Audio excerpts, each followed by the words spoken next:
Ah yes, Steam, the ultimate digital video game storefront since 2003, home to the most nostalgic video game moments of all time. There is no denial that the Steam spirit is one of the things that keeps it alive. But the UI is definitely not one. There are more discussions on Steam about its UI than its newest product, Steam Deck. It seems like they're closer to releasing Half-Life 3 than dedicating a tiny portion of their budget to updating the UI and UX once and for all. I mean, Steam kinda has a history of abandoning things, so who knows how long they have to keep up with the current 10-year-old UI. These things, they take time. Well, I hear you, and I've been literally studying Steam for weeks. Plus, just a tiny bit of prior experience using it. Steam is available on a website, a desktop client, not one, not two, but 3 mobile apps. A big picture mode for TVs and bigger screens, Steam Deck, and Steam VR. We mostly use the website and the desktop app on a daily basis. And here's my review and redesign of them. So forgive me, Father, for I am about to sin. The Steam desktop app or the Steam client is made up of 2 parts. The native client features like the navigation, download, settings, and so on, and the Steam website that is kinda hosted on the Steam client to show the content for all the other pages. This is mainly why Steam has a bunch of inconsistencies recently, because the client gets updated every once in a while, but the website hasn't had much of a change. It's still kinda stuck in 2010s. So I thought, well, let's just mix these two so they can hide the features that are desktop specific on the browser. Have you noticed that there are like a billion colors on Steam? Okay, that's an exaggeration. I digged in their code and they only have like 41 color styles. So which blue here is the Steam blue? This? Or maybe these? I understand this is a redesign, not a rebrand. So after playing around with my magic tool, I simplified this palette to have 2 colors for text, 5 for background, 2 Steam blues, and 3 accents. I don't really have a problem with the Steam font. It's their font. It's readable and not too edgy. So Motiva Sans, you're good. And for the font size, I used exactly the same styles as they listed. Steam's current UI feels a lot like Frankenstein. Some pages are new, some are old. Even simple elements have tons of variants all over the platform. And the craziest example of this is the Twitter icon in the footer that hasn't been updated since, what, 2010? Before I go on, I'm gonna come up with a clear list of all the elements I'll be using consistently. The most immediate problem with the Steam client is that everything is everywhere, yet everyone seems to struggle with finding the most basic things like redeeming a gift card. On the Steam app itself, there are 6 regions with different options and menus, and many of these options are repetitive. Like friends and chat is here, but it's also here, and it's also here. Are you serious right now? To simplify it, I listed all the options from all 6 regions and then created top-level sections and then sorted all the options between them. And then eliminated the bottom part because why is it even there? On the top part, let's get rid of this extra line and put every main part of Steam in one line. And put the big picture mode and a small mode inside a drop-down so you don't accidentally click on it, because very few people have made it out of there.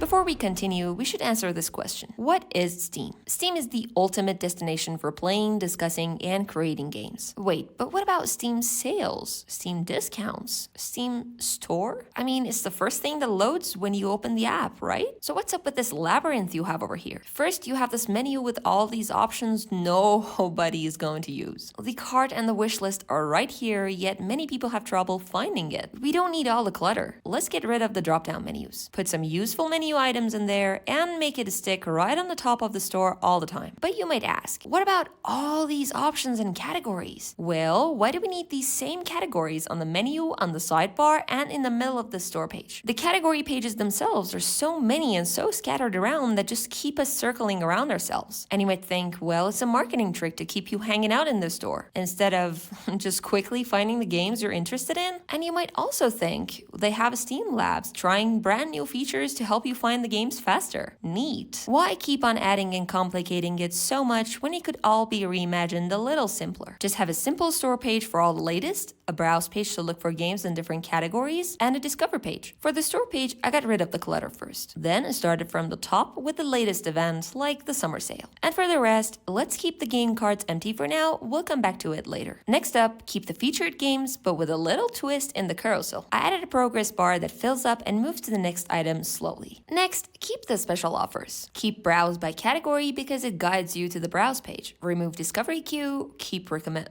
What? Why did I remove the discovery queue? Because it's useless, guiding me to the store page of only 12 games and I have to click next every single time? Right, the only reason why I've ever used a discovery queue was to farm those free trading cards during events. And look, they even came up with a new design for it recently. Wow, Steam, that sounded like the perfect design update to allocate your budget to. Anyways, I'll get back to this in a minute. Next, keep the recommend... Okay, you know what? To know what to put on the store page, we should answer this simple question. What do we want to see when Steam loads up? For example, free-to-play games, recent updates from games we follow, new and trending games, maybe top sellers just for the sake of marketing, games as cheap as $5, games that are streaming right now, and the new footer with a more approachable design. And that's it. Wait, what? Oh, right. You gotta have the infinite scrolling through recommendations after the footer. Silly me. Well, this is a great feature. Instead of the discovery queue that shows only a few games by loading a new page every time, it just gives me the recommendations while I'm casually scrolling down. I like to make the layout a bit bigger and have the action buttons on the right side like the rest of the platform. And, moving on. Now let's move this perfect infinite recommendation scroller to the Discover page and call it a discovery feed.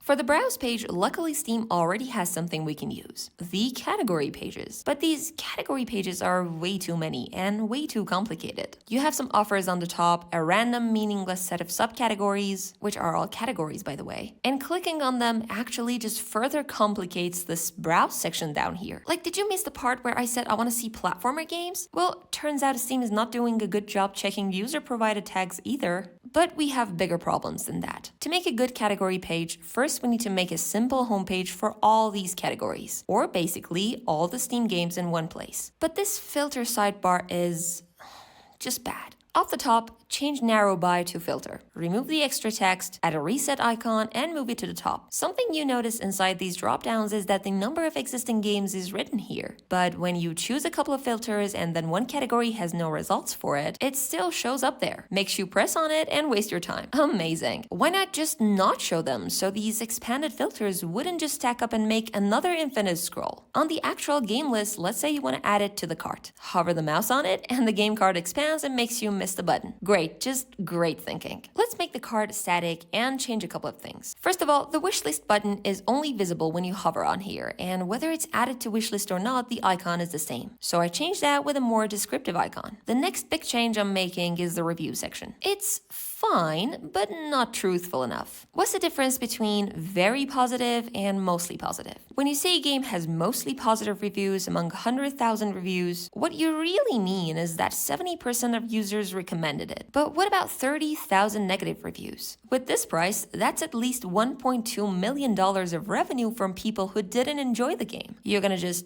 ignore those reviews? So these phrases, overwhelmingly positive, mostly positive, very positive, mixed, or whatever, are just dictating what users actually feel. Even Metacritic shows the portions of different ratings. So let's give people the truth in a way that they'll understand the reviews in a glance and just decide for themselves. So I changed that to a simple diagram with a percentage of each review type. Something's not right. Oh yeah, the green. The green should definitely be blue. Phew, that was close. Now let's say there is a discount on a game. It's not clear till when unless you go to the store page. So I would include that on there as well. The last detail is the sorting, which should include all the options for sorting you might possibly need. This new browse page should make browsing a bit less confusing. With these details set, I can go back and lay them out in different cards on the store page. At first, I put a direct add to cart button to all of them because it can make your job easier sometimes. But I felt like there is a reason why Steam and many other stores don't do it. And that reason is actually interesting. According to my in-depth research, if a product has a lot of details that might affect the decision of the buyer, then you'd better not include an add to cart button on the main page. Now let's say I want to check out this game's store page. First off, let's put these 3 buttons up here and make the layout more organized. Then I'll slap a new header on the top. Update the gallery view, the reviews, and every other game info, slightly update the layout on the pricing section, and actually mention what is included in the premium version of a game, list the DLCs, and since they are a huge part of a game, add a link to the full DLC list at the very top next to the other options. And let's be nicer, okay? About this game, geez, why not about Elden Ring? After this, you have other details like system requirements, which I'll just clean up a little. And you have similar games, and these small game cards don't really do them justice. Let's go back up and fix the sidebar. I'll update these basic sections with the new styles. But here in this part, almost everything is repetitive except the links. So I'll put some useful links there and move the share, embed, and report options up here too. And now the reviews. I don't like how the filters are up here. I'm putting the filters on the side all across the platform. And while most of these filters are good, one important filter is missing. The filter for reviews after every important update or patch. You have a date range on this graph, that's true, but how do you know if the reviews are from before the big fix or after it? No other way than reading them. On the reviews themselves, you have this entire empty space. You could move that to the top and put the date posted right next to it. Down here, put the action buttons next to each other, remove the extra text, and just show the number of people who found it funny or helpful next to the icon. Now let's go back up. I actually like this game. I'm gonna add it to the wish list. Whoa, wait. If I'm on the wish list, then why is there a wish list page link again? Anyway, I figured if you want to browse through your wish list, it's easier to use the same layout from the browse page, except with different filters and sorting options. And what's up with all the text? Remove this, do that. Have you ever heard of icons? Like have a wish list icon that goes red when you hover on it? As in, be careful, you're removing this item? But whatever, let's add this game to the cart and what are these? They're not even related to me. Instead, perhaps you could show me some DLCs of the game, some bundles, some actual related products instead of whatever special offer you're doing this week. Let's update the layout on this side and complete the purchase. And then go to the library. Library is a tricky section. Everybody has certain preferences, and it's clear that many like the new design, with the news and shelves on the right side and the games list on the left side. But if you're like me and you like the previous design more, using this new one, at least for the first time, can be a little confusing. We used to open the library and see a list of our games with the first game on the top, open on the right side, and the play button was immediately accessible. I mean, you come back to Steam and you want to immediately pick up where you left off, you know? In this new design, you kind of have to look for the game on the list, click on it, and then you'll see the play button. I think the best way to design the library is to combine the best of both designs and leave the choice of customization to the user. So in this new library, I'm starting with 3 main tabs: Home, Collections, and News. I've also added the option to activate a product or add a non-Steam game right here. Now when you open this new library, you'll see the first game on the top appear automatically on the right side, just like the old Steam design. Next, I added a search bar for the entire library. Right now on Steam, you can only search in the game list, not among the games in the shelves. Well, why not? Let's add all the filters up here too, so we can only see the games already installed or recent games, or filters like software or tags. But Jux, where is the new design? Well, I hear you. You like the shelves and the grid view. So I'm adding view options like the list view, the grid view, and wait for it, a detail view. This view should basically show you the most important information about all the games, with play or install buttons, and other info like how much space each game is using on your device. Now you get all these the same way in a collections tab. You can see your collections listed on the left side, and on the right side you'll either see the first game from the first collection, or a grid view of all the collections, or a detail view. Simple as that. But wait, I'm not done yet. There's something wrong with these game cards in the grid view. This 3D hover effect has become iconic and all, but beside a bunch of information and some pictures, it has no other use. You have to click on it to get to the play button. Well, we can fix that by making good use of space. Let's just put a play or install button next to the gameplay information and have it appear on hover.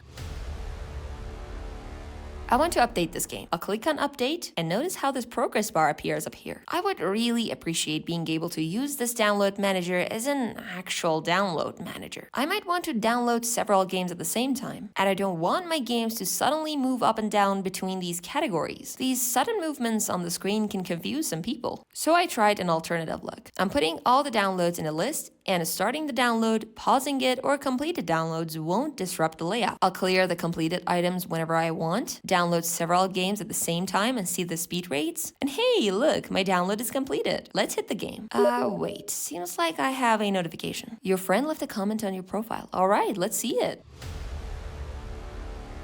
Your profile looks like ha ha ha.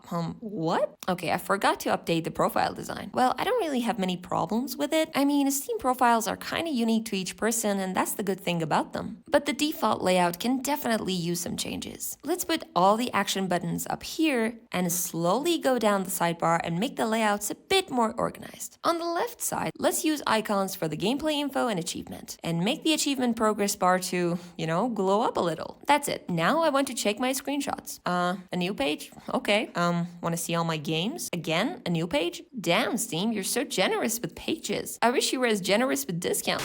A faster way to see your screenshots, badges, or workshop items is to host them right on the same page. This way, you wouldn't have to go back and forth to see some other aspects of your activity on Steam. It'd all be right here, with the sorting and search bar and everything. When you're done, just click back to profile to see the showcases and recent activity. Simple as. Now I can customize my profile however I want. And to do that, I'll click on Edit Profile, which brings me to this page. My problem with this page is that there's too much text everywhere and no real good use of white space. You could just put every setting next to its input and have a little info icon to show more info if anyone needs it. Plus, checkbox for this, really? Ever heard of a toggle switch? The privacy settings here seems like it could be part of the bigger account settings. That's where most people look for it, privacy and security. Let's go to the settings. It's a pop-up? Okay, and what happens when I click on, let's say, account details? Another page?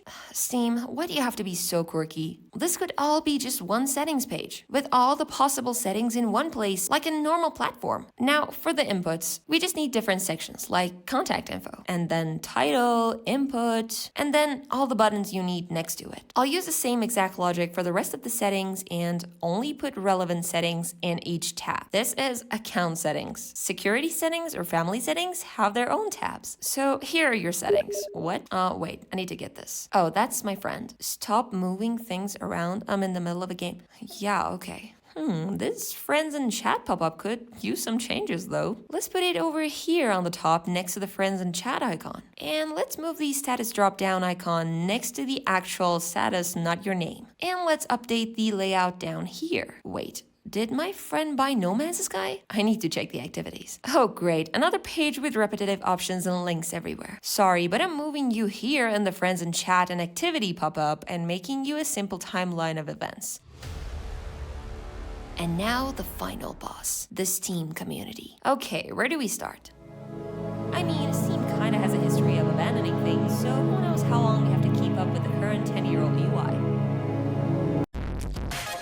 Okay, let's not panic. Let's go forward with a plan. This is not a store.steampowered.com anymore. This is steamcommunity.com. It's a whole new clusterfuck. But the general map is not as complicated as Steam wants you to think. Every game has a store page and a community page. The community can interact with the game in several ways, like post a screenshot, start a discussion, make workshop items or mods, post reviews or a guide or a video, or just start a broadcast, which is a boomer name for streaming. The biggest problem with them is the old layout and design, and I fixed that by slapping our new design and logic on it. Let's say you want to check out a mod on the workshop. Now it takes you to a new page that looks very similar to a game's store page, and like before, each mod has its own community tabs. I mean, let's give these modders some credit, okay? Hiding them among thousands of other mods on a layout that makes it super hard to browse is not the best way to showcase their work. When you go to the main workshop page, you'll normally see this hideous list of games. Then you have a wall of text for news.